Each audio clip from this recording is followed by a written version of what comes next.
Real estate से बनते हैं रियल बिलियनियर्स। आपने भी कहीं ना कहीं ये बात तो सुनी होगी, साथ में आप इस बात पर बिलीव भी करते होंगे। लेकिन अगर बात की जाए लोगों की, तो वो हमेशा ये मानते हैं कि रियल एस्टेट से पैसे आप तभी कमा सकते हो जब आप एक प्रॉपर्टी ओन करते हो और उस प्रॉपर्टी को रेंट आउट करते हो। लेकिन ये बिल्कुल गलत है और मिथ है। रियल एस्टेट से पैसे कमाने के कई सारे तरीके होते हैं। अगर आपके पास इन्वेस्टमेंट नहीं है तो भी आप जीरो से स्टार्ट कर सकते हो और अपने लिए रियल एस्टेट में एक अच्छा खासा बिजनेस बिल्डअप कर सकते हो। अगर आप भी जानना चाहते हो कैसे, तो इस वीडियो को एंड तक जरूर देखना। और आगे बढ़ने से पहले अगर आप हमारे चैनल पर न्यू हो तो चैनल को सब्सक्राइब करना, बेल आइकन को प्रेस करना बिल्कुल भी मत भूलना। सबसे पहले बात करते हैं रियल एस्टेट में जब आप घुसते हो या फिर आप एंट्री लेते हो तो वहां पर दो सिचुएशंस क्रिएटेड होती हैं। सबसे पहले सिनेरियो की बात की जाए तो आपके पास ऑलरेडी एक बड़ा कैपिटल है जो आप रियल एस्टेट में इन्वेस्ट करना चाहते हो, और दूसरा सिनेरियो ये होता है कि आपके पास बड़ा कैपिटल नहीं है बट स्टिल आप रियल एस्टेट से पैसा कमा सकते हो। अगर पहले सिनेरियो की बात की जाए तो यूजुअली लोग कंफ्यूज हो जाते हैं कि उन्हें स्टॉक्स में पैसा इन्वेस्ट करना चाहिए या फिर रियल एस्टेट में प्रॉपर्टीज खरीदनी चाहिए या फिर नहीं। बट अगर बात की जाए जिनके पास ऑलरेडी कैपिटल होता है वो भी काफी सारे प्रॉब्लम्स को फेस करते हैं, जैसे कई बार तो उनके साथ फ्रॉड्स भी कर दिए जाते हैं। तो इस वीडियो को अंत तक जरूर देखना क्योंकि मैं आपको बताऊंगी कि कैसे आप उन फ्रॉड से भी बच सकते हो। तो सबसे पहले हम सिनेरियो 2 को यहाँ पर डिस्कस करने वाले हैं। अगर देखा जाए तो यूजुअली हम लोग मिडिल क्लास फैमिली से बिलोंग करते हैं और वहां से इतनी बड़ी कैपिटल के साथ प्रॉपर्टी को परचेज करना थोड़ा सा डिफिकल्ट होता है। वहीं अगर बात की जाए लोन की, तो लोन भी हमारे ऊपर एक डेट ट्रैप क्रिएट कर देता है और हम पूरी लाइफ में सिर्फ लोन का ही रीपेमेंट करते रह जाते हैं। तो अगर आप चाहते हो कि आपके ऊपर डेट का ये जो ट्रैप है ये स्टार्ट ना हो, तो आपको लोन लेकर प्रॉपर्टी खरीदने की बिल्कुल भी जरूरत नहीं है। सबसे पहले अगर बात की जाए कि आप कैसे रियल एस्टेट में एंट्री ले सकते हो और कैसे आप यहाँ से अपनी जर्नी स्टार्ट कर सकते हो, तो अगर मैं रियल लाइफ की भी बात करूँ ना, तो रियल एस्टेट के बिजनेस में मैंने एक्चुअली में लोगों को यहाँ से यहाँ जाते हुए देखा है। तो अगर आप रियल एस्टेट का बिजनेस स्टार्ट करना चाहते हो तो उससे पहले आपको रियल एस्टेट में एंट्री लेनी होगी और उसके बारे में काफी सारी चीजें सीखनी होंगी। तो अगर बात की जाए सबसे पहले तो आप रियल एस्टेट की किसी कंपनी में जॉब कर सकते हो। हालांकि आपको स्टार्टिंग के टाइम पर इतनी अच्छी सैलरी ऑफर नहीं की जाएगी, बट अगर बात की जाए सीखने की तो आप काफी कुछ यहाँ पर सीख पाओगे। सबसे पहले तो जाकर आपको डीलर से ये बात करनी है कि आप उनके अंडर काम करना चाहते हो।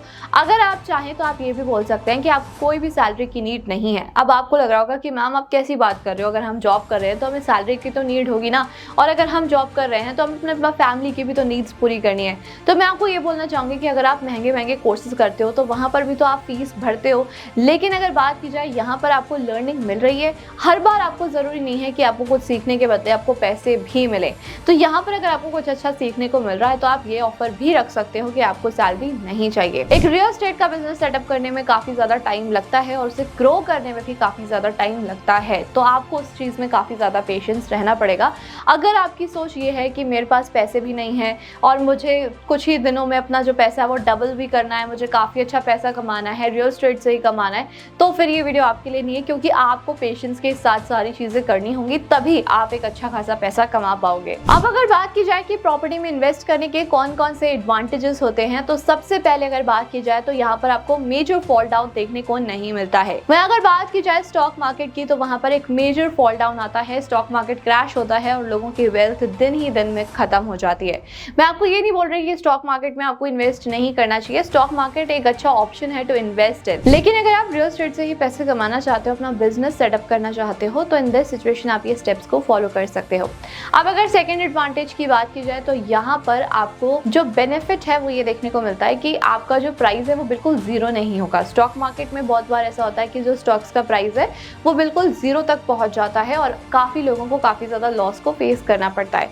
वहीं अगर रियल एस्टेट की बात की जाए तो वो कंसिस्टेंसी से इंक्रीज होता रहता है और यहाँ पर रियल एस्टेट का प्राइस जीरो होने का डर जो होता है ना वो बिल्कुल खत्म हो जाता है। अब अगर बात की जाए थर्ड एडवांटेज की, तो अगर आप प्रॉपर्टीज में इन्वेस्ट करते हो, रियल एस्टेट में इन्वेस्ट करते हो, now the big question is कि आप अगर ये जॉब ले रहे हो तो आपको कौन कौन सी चीजें जो है वो सीखनी होंगी। सबसे पहले अगर आप किसी रियल एस्टेट के पर्सन के अंडर जॉब करते हो तो इन दिस सिचुएशन आप डीलर्स के साथ कॉन्टैक्ट कर सकते हो।